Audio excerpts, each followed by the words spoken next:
ગુજરાત સ્વાગત છે ફરી એકવાર એક નવા હવામાન સમાચારમાં વાત કરીએ તો ગુજરાત ઉપર નવી વરસાદીય સિસ્ટમ આગળ વધી રહી છે અને બંગાળની ખાડીમાં બનેલું લો પ્રેશર હવે ગુજરાત તરફ લગાતાર આગળ વધતું જોવા મળી રહ્યું છે, જેથી ગુજરાતમાં આજરોજ ભારેથી અતિ ભારે અને કડાકા ભડાકા સાથેના વરસાદની જે છે તે મિત્રો આગાહીઓ કરી દેવામાં આવી છે। જે હા મિત્રો, આજના વિડીયોમાં આપણે વાત કરવાની છે તો જીએફએસ મોડેલ અનુસાર ગુજરાત ઉપર એક વરસાદની નવી સંકટ, નવી આફત ટોળાતી જોવા મળી રહી છે। જોઈ શકો મિત્રો, જે શક્તિ નામનું વાવાઝોડું ત્રાટક્યું હતું તેની સિસ્ટમ હવે નબળી પડી ગઈ છે અને મહારાષ્ટ્રના વિસ્તારો આસપાસ જે છે તે લો પ્રેશરીય સિસ્ટમ મજબૂત બની રહી છે અને તેની અસરના ભાગરૂપે ગુજરાત સુધી જે છે તે લગાતાર તેની અસરો પહોંચતી જોવા મળી રહી છે। દરિયાઈ મારફતે અરબ સાગરમાંથી પણ સિસ્ટમ આગળ વધી રહી છે અને બીજી તરફ અહીંયા મિત્રો જોઈ શકો આ બંગાળની ખાડી છે અને બંગાળની ખાડીમાં પણ એક ચક્રવાત સર્જાયું છે અને આ ચક્રવાત હવે નબળું પડી રહ્યું છે, જેને લઈને એક વરસાદની મજબૂત લો પ્રેશરીય સિસ્ટમ અને એક ડીપ ડિપ્રેશનની સિસ્ટમ મિત્રો બનાવી રહ્યું છે। આ બધી સિસ્ટમો એક સાથે મળવાને કારણે ગુજરાતભર ઉપર આગામી 3 દિવસ ખાસ કરીને 28, 29 અને 30 તારીખ દરમિયાન મેઘરાજા ભૂકા કાઢી શકે।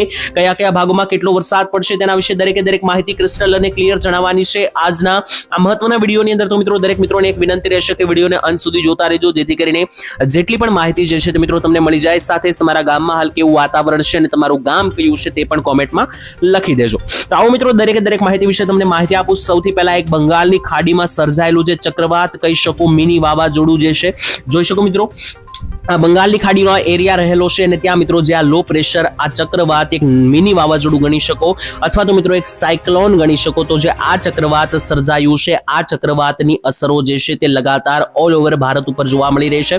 જે મિત્રો હું તમને એક સેટેલાઇટ દ્રશ્યોના મારફતે જણાવું તો જોઈ શકો મિત્રો, અહીંયા આ જેટલો પણ આ કલરફુલ ભાગ છે જોઈને મિત્રો તમે ચોંકી જશો। આ મિત્રો બંગાળની ખાડીનું એ લો પ્રેશર સિસ્ટમ છે, જે મિત્રો વાવાઝોડા વિશે મેં તમને વાત કરી અને એની અસર જોઈ શકો મિત્રો, આ જે નાની સિસ્ટમ આખા ભારતમાં દેખાઈ રહી છે, ઇવન ગુજરાત ઉપર પણ ઝૂમ કરીને તમને દેખાડી દઉં તો ગુજરાત ઉપર પણ એક અતિ ભારે વરસાદની સિસ્ટમો જોઈ શકો। આ મિત્રો કલરવાળા ભાગ છે તે વરસાદની ખૂંખાર સિસ્ટમ છે જે આવી ગઈ છે।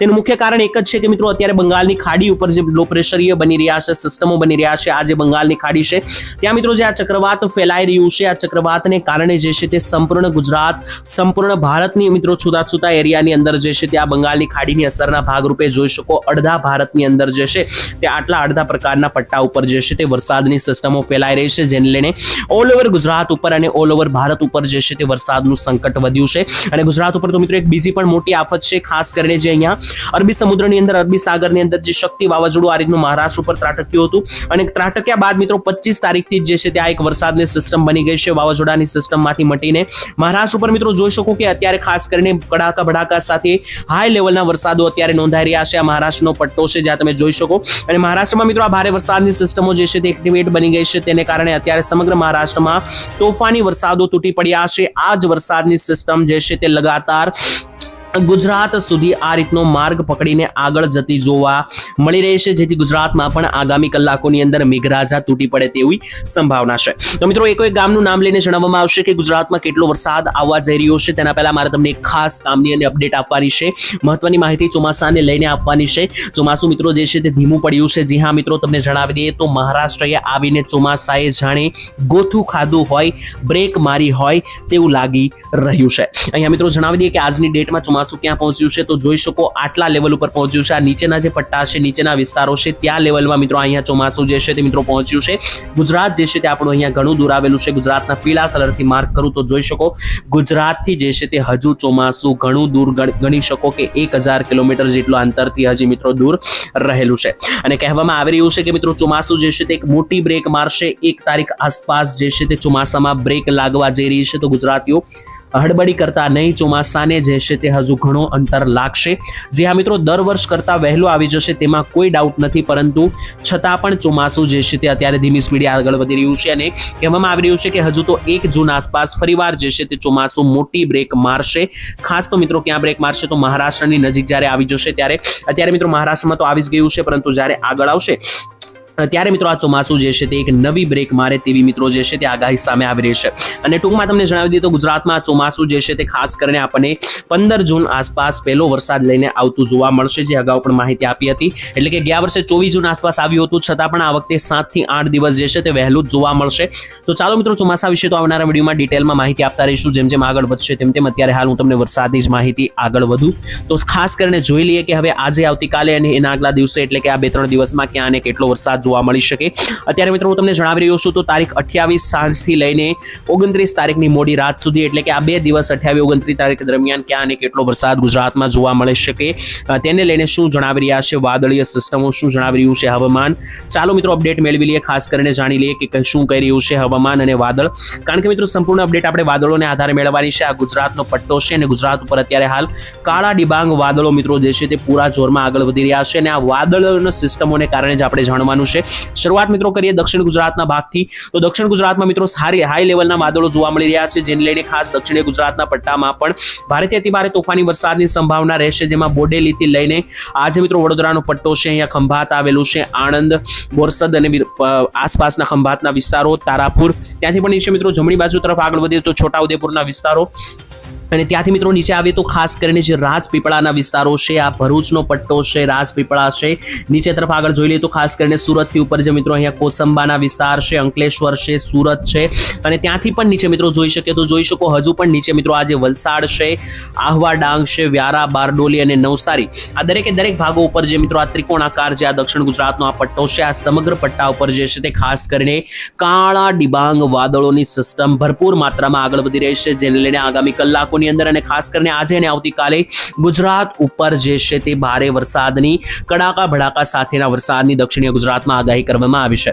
સૌરાષ્ટ્રમાં મિત્રો જોઈ લઈએ કે કયા કયા ભાગમાં વાદળ છે તેને આધારે આગાહી જોઈ લઈએ તો અમરેલી જિલ્લામાં જે છે મિત્રો હાઈ લેવલના વાદળો, કાળા ડિબાંગ વાદળો ખૂબ જ મોટી પરિસ્થિતિમાં આગળ વધી રહ્યા છે, જેમાં વિસ્તારો જોઈ લઈએ.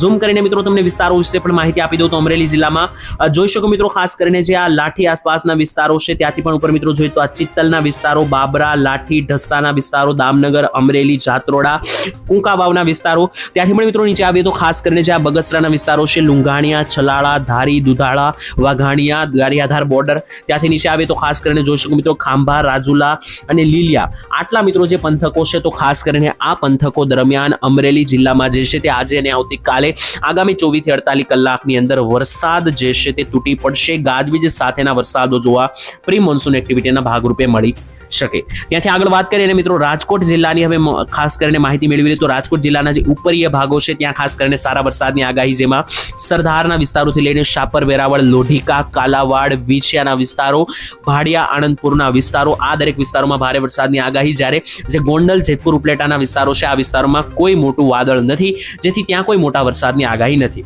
બોટાદ જિલ્લાની વાત કરીએ તો મિત્રો બોટાદમાં પણ જે નીચેના વિસ્તારો છે જેમ કે ગઢડાના વિસ્તારો, બોટાદ, માંડવાના વિસ્તારો, બરવાળાના વિસ્તારો, આ દરેક વિસ્તારોમાં ભારેથી અતિ ભારે તોફાની વરસાદો જોવા મળી શકે. જ્યારે જે ધંધુકાના વિસ્તારો છે અને આસપાસના વિસ્તારો છે ત્યાં મિત્રો કોઈ વાદળની સિસ્ટમ નથી, જેથી ત્યાં કોઈ મોટા વરસાદની આગાહી હાલ આજ માટે નથી. મોરબી અને સુરેન્દ્રનગર જિલ્લા તરફ આગળ વધીએ તો જોઈ શકો સુરેન્દ્રનગર જિલ્લા તરફ મિત્રો લીલાપુર રોડ રહેલા છે, ત્યાંથી ઉપર ધાંગધ્રા, હાલબડકુડા, માલીવાના વિસ્તારો છે, નવલખી છે, મોરબી છે, આ દરેક પંથકો ઉપર મિત્રો જોઈ શકો કે ખાસ કરીને પૂરા જોરમાં વાદળ આગળ વધી રહ્યા છે અને આ વાદળો મિત્રો કાળ સમાન વાદળ બની શકે, વાદળો ફાટશે એટલે આ વિસ્તારોની અંદર જે છે તે મિત્રો ભૂક્કા કાઢી શકે વરસાદ. ત્યાંથી આગળ દરિયાકાંઠે વાત કરીએ તો જામનગર, મોરબી અને દ્વારકા પંથક આસપાસ પણ ભારે વરસાદની આગાહી, જેમાં જામનગરની આસપાસ ધરોલ, સાવડી, વાંકાનેર, કલાવાડ, લાલપુર, ખંભાળિયા, ભાટિયાના વિસ્તારો, શિશલી, જામદેવડિયા, દ્વારકા અને છેક પોરબંદર પટ્ટા સુધી, પોરબંદર, કુતિયાણા કદાચના જે વિસ્તારો છે તો દરિયાકાંઠે મિત્રો આ 4-5 જે પણ જિલ્લા રહેલા છે, પોરબંદર, દ્વારકા, જામનગર, મોરબી, આ સંપૂર્ણ જિલ્લા ઉપર જે છે તે ખાસ કરીને કાળા ડિબાંગ વાદળોનું જોર વધી રહ્યું છે, જેને લઈને ગાજવીજ સાથેના વરસાદો જોવા મળી શકે. ત્યાંથી મિત્રો આગળ વાત કરી મધ્ય ગુજરાતના પટ્ટા વિશે જોઈ લે તો જોઈ શકો અહીંયા મધ્ય ગુજરાતનો જે આ પટ્ટો રહેલો છે, સમગ્ર મધ્ય ગુજરાતના પટ્ટા ઉપર ભારેથી અતિ ભારે વરસાદીય જોર, જેમાં દાહોદ, ગોધરા, મહીસાગર, ખેડા, લુણાવાડા, કપડવંજ, નડિયાદ, અમદાવાદ, ધોળકા, વિરમગામ, કડીના વિસ્તારો અને ખાસ કરીને આસપાસના જે અરવલ્લી, પંચમહાલનો પટ્ટો ઉત્તર ગુજરાતનો ગણી શકો ત્યાં પણ હાઈ લેવલની વાદળીય સિસ્ટમોને કારણે ભારેથી અતિ ભારે વરસાદની આગાહી રહેશે. ઉત્તર ગુજરાતની વાત કરીએ તો ઉત્તર ગુજરાતમાં જે મહેસાણા છે, પાટણ, બનાસકાંઠા, સાબરકાંઠા, આ દરેક વિસ્તારોની વાત કરીએ તો મહેસાણા, પાટણ, રાધનપુર, પાલનપુર, હિંમતનગર, પ્રાંતિજ, મોડાસા, ખેડબ્રહ્મા અને આબુ અંબાજીમાં ભારેથી અતિ ભારે વરસાદની આગાહી રહેશે. જ્યારે જે થરાદ બાજુના ભાગો છે, ડીસા, ભાટસણ, સાંતલપુર, આ ભાગોની અંદર હાલ ફિલહાલ માટે કોઈ મોટી સિસ્ટમ સક્રિય નથી, જેથી તે વિસ્તારોમાં વરસાદ આવે તેવી આગાહી જે છે તે લગભગ નહિવત જેવી રહેવાની છે. તો સંપૂર્ણપણે વરસાદીય અપડેટ અને ડિટેલ જે છે તે અહીંયા પૂર્ણ થાય છે. વિડીયો મિત્રો ખાસ કરીને આપણે આ વિડીયોમાં જે કંઈ પણ વરસાદની માહિતી આપી છે તો મિત્રો આપણે સિસ્ટમ અને મોડેલોને આધારે આપી છે, સેટેલાઇટના અને આજે વિન્ડી એપ્લિકેશનના માધ્યમથી ખાસ કરીને જે સેટેલાઇટ પિક્ચર સામે આવી રહી છે તેના આધારે મેં તમને માહિતી આપી છે. બાકી કોઈ ઘરની માહિતી મિત્રો આપવામાં આવતી રહેતી નથી. માહિતી જે છે તે મિત્રો 100% સાચું પડે તેવું પણ હોતું નથી, કારણ કે ઘણી વખત મિત્રો વરસાદીય સિસ્ટમ જે રીતે મેં તમને દર્શાવી હોય છે તેનાથી દૂર વિસ્તાર કોઈ અન્ય વિસ્તાર તરફથી આગળ વધી જતી હોય છે, જેને કારણે આગાહી જે છે તેમાં થોડો બદલાવ આવતો હોય છે. તો જ્યારે કોઈ પણ આગાહીમાં બદલાવ આવશે ત્યારે ચોક્કસ એક વિડીયો બનાવીને તમને માહિતી આપવામાં આવશે, જેથી તમને નવી આગાહી વિશે અપડેટ મળી જાય. તેના માટે ચેનલ સાથે જોડાયેલા રહેજો, સબસ્ક્રાઇબ કરીને. હાલ મિત્રો આજ માટે આટલું જ રાખીએ છીએ. ખાસ કરીને આજે તમારા ગામનું વાતાવરણ કેવું છે તે કોમેન્ટમાં લખવાનું ભૂલતા નહીં. હું તમને મળીશ આવતીકાલે મિત્રો એક નવા હવામાન સમાચારની અંદર. ત્યાં સુધી હાલ આજ માટે મિત્રો મને ખાસ કરીને રજા આપશો. ધન્યવાદ. જય માતાજી, જય દ્વારકાધીશ.